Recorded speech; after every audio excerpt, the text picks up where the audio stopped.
पीयूष नाम का एक लड़का हड़बड़ाहट में भागता दौड़ता पुलिस के पास जाता है और पुलिस को जाकर बताता है कि वो और उसकी पत्नी ज्योति घूमने के लिए कहीं बाहर जा रहे थे। तभी अचानक से दो बाइक आगे से आकर उनकी गाड़ी को क्रॉस कर देती हैं, यानी कि उनका रास्ता रोक देती है। तभी पीयूष को वो गाड़ी से ज़बरदस्ती बाहर निकालते हैं, उसके साथ थोड़ी सी मार पिटाई करते हैं। उसके बाद उसकी वाइफ ज्योति को अगवा करके अपने साथ ले जाते हैं। पीयूष वो बहुत ही घबराया हुआ था, बहुत ही नर्वस था, उसके माथे से पसीने छूट रहे थे। पुलिस तुरंत ही इस केस पर जांच करनी शुरू कर देती है, क्योंकि पीयूष एक हाई फैमिली से बिलोंग करता था। ये केस एक हाई प्रोफाइल वाला केस बन चुका था। दरअसल इस पूरे मामले की जो शुरुआत है वो होती है साल 2012 से। कानपुर में रहने वाले एक फैमिली जो कि काफ़ी रिच थी।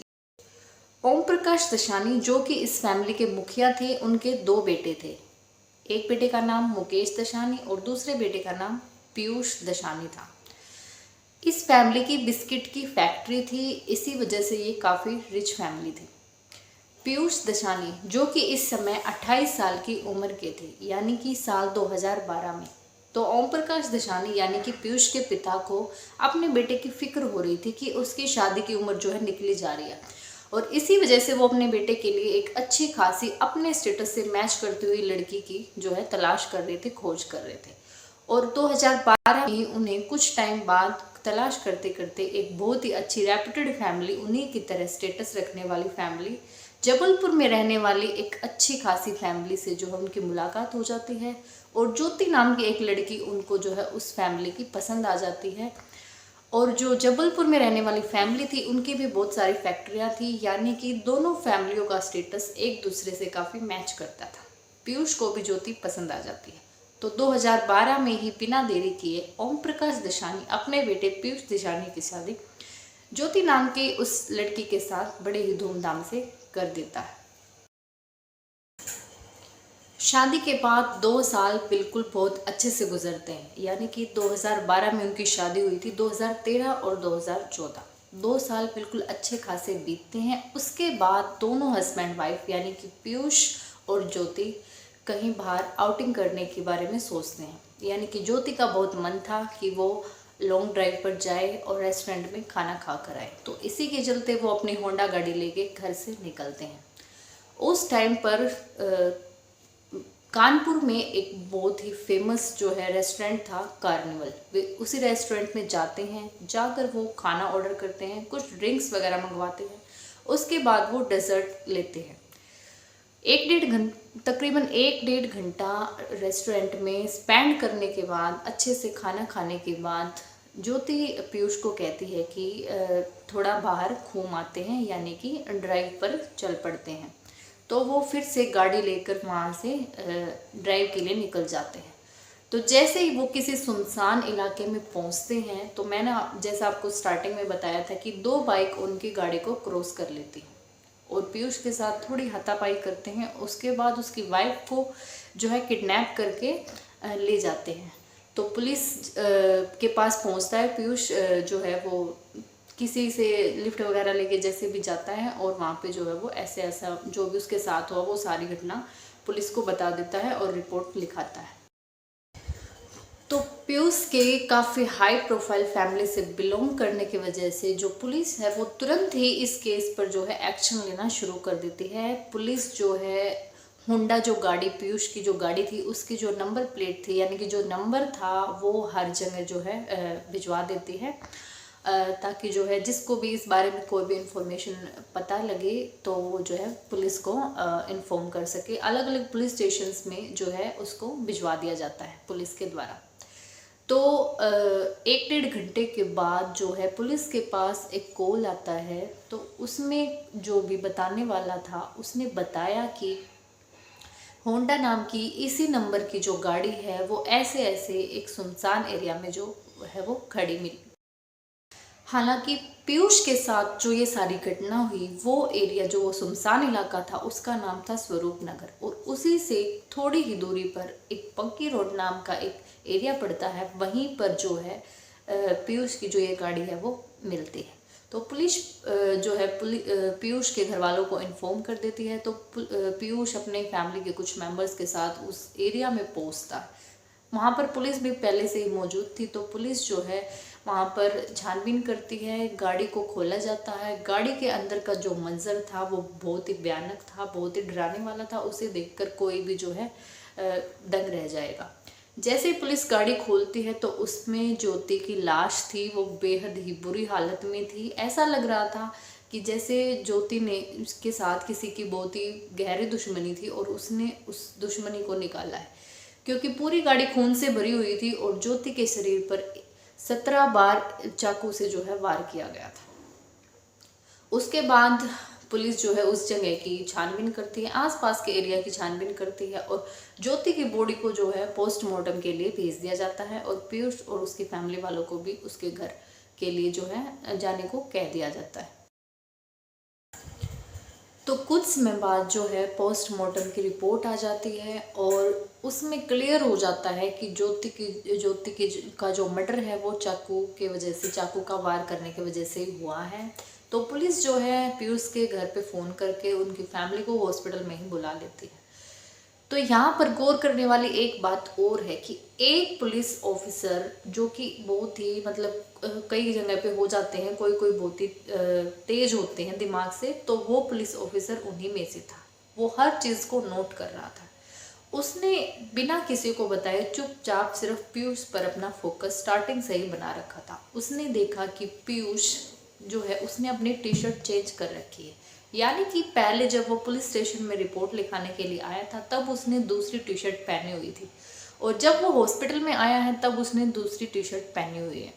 आप इस बात को ये सोच रहे होगे कि सिर्फ टी शर्ट ही तो चेंज की है, लेकिन यहाँ पर बात ये नहीं है। यहाँ पर बात ये है कि एक ऐसा आदमी जिसकी पत्नी की ऐसे ऐसे मौत हो गई हो, उसे इतना होशो हवास कैसे आ गया कि वो नहा धो ले या फिर अपने कपड़े चेंज कर ले।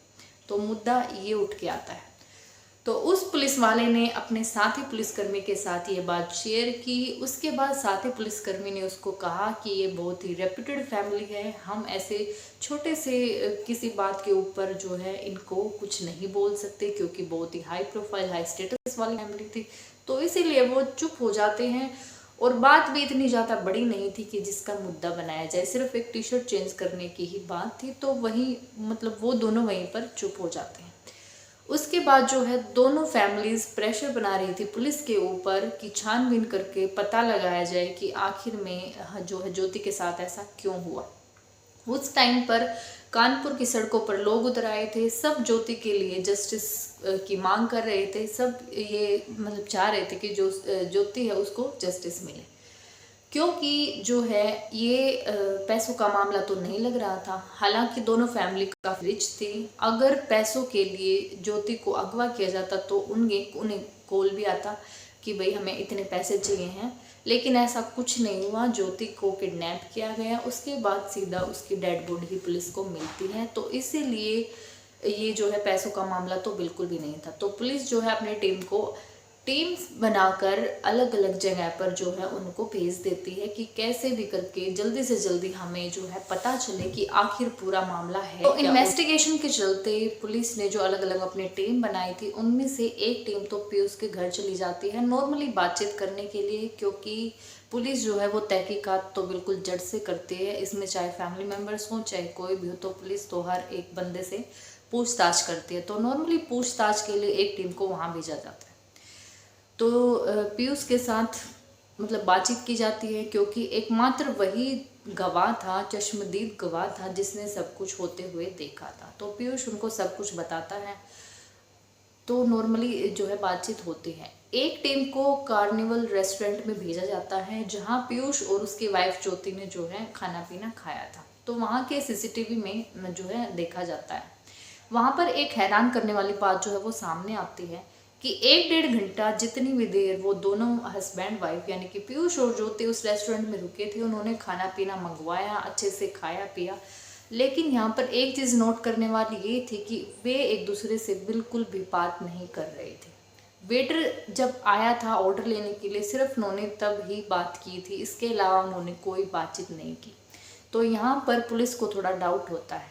जो शक की जो सुई है पुलिस की, वो यहाँ पर आकर रुक जाती है कि इन दोनों के बीच में कोई न कोई कॉन्फ्लिक्ट, कोई न कोई अड़चन जो है, अनबन जो है दोनों के बीच में आ रही थी। कुछ बात ऐसी थी जो इनके बीच में जो है चल रही थी। तो इसी के चलते जो है पुलिस जो है पीयूष पर शक के दायरे में पीयूष को लाती है और उसके फ़ोन की CDR निकलवाती है, यानी कि कॉल डिटेल्स निकलवाती है। और कॉल डिटेल्स में पीयूष की ज़्यादातर बातें जो उसकी फैमिली के साथ ही हो रखी थी, लेकिन एक नंबर ऐसा सामने आता है जो कि पुलिस को हैरान करके रख देता है। मनीषा नाम की एक लड़की का ये फ़ोन नंबर था जिससे पीयूष की घंटों घंटों तक बातें होती थी। और ये मनीषा और कोई नहीं, पीयूष के घर के बिल्कुल साइड में के वाले घर में रहने वाली एक लड़की थी, जो कि पीयूष की तरह ही हाई रेप्यूटेड फैमिली से बिलोंग करती थी। मनीषा की फैमिली की भी पान मसाला की बहुत बड़ी फैक्ट्री थी, इसलिए वो भी बहुत ज़्यादा रिच थी। तो ये मुद्दा एक और सामने निकल कर आता है। तो मनीषा की जो है पुलिस मनीषा के पास जाती है और उसकी भी कॉल डिटेल्स पुलिस निकलवाती है। तो जैसा कि जो है पीयूष की कॉल डिटेल्स में सामने आया था, मनीषा की कॉल डिटेल्स भी वैसे ही मिलती हैं। वो भी पीयूष के साथ घंटों घंटों बातें किया करती थी। तो यहाँ पर एक बात और हैरान करने वाली है कि कुछ नंबर और ऐसे थे मनीषा की कॉल डिटेल्स में जिनके साथ उसे बात नहीं करनी चाहिए थी, लेकिन फिर भी वो उनके साथ ज़्यादा बातचीत करती। तो पुलिस को जो है इन दोनों पर ही डाउट हो जाता है, यानी कि मनीषा पर भी और पीयूष पर भी। तो पुलिस जो है इन दोनों को कॉल करके पुलिस स्टेशन बुला लेती है और ऐसा कहकर बुलाती है कि नॉर्मली पूछताछ जो है तुमसे करनी है। तो दोनों को अलग अलग रूम्स में बैठाया जाता है और पूछताछ की जाती है। मनीषा के आगे पुलिस ये कहती है कि पीयूष को जो है अलग कमरे में बैठाकर हमने सारी बातें जो है पूछ ली हैं और पीयूष को भी सेम ऐसे ही बातें बोली जाती हैं, यानी कि मनीषा को जो है साइड वाले रूम में बैठाया गया है और उसने जो है सारी सच्चाई हमें बता दी है। तो इसी डर से जो दोनों हैं वो सारा सच जो है पुलिस को बता देते हैं, वो ज़्यादा देर तक छुपा नहीं पाते हैं।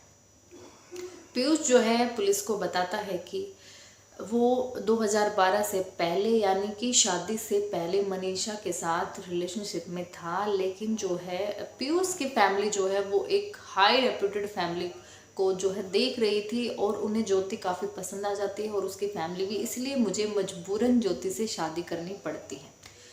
लेकिन जो मनीषा है वो पुलिस को बताती है कि जो पीयूष है उसकी फैमिली जो है वो तो ज्योति को काफ़ी पसंद करती थी और शादी के बाद भी बहुत ही अच्छे तरीके से रखती थी, लेकिन पीयूष जो है उसकी वाइफ के साथ हस्बैंड वाइफ वाले रिलेशन नहीं थे।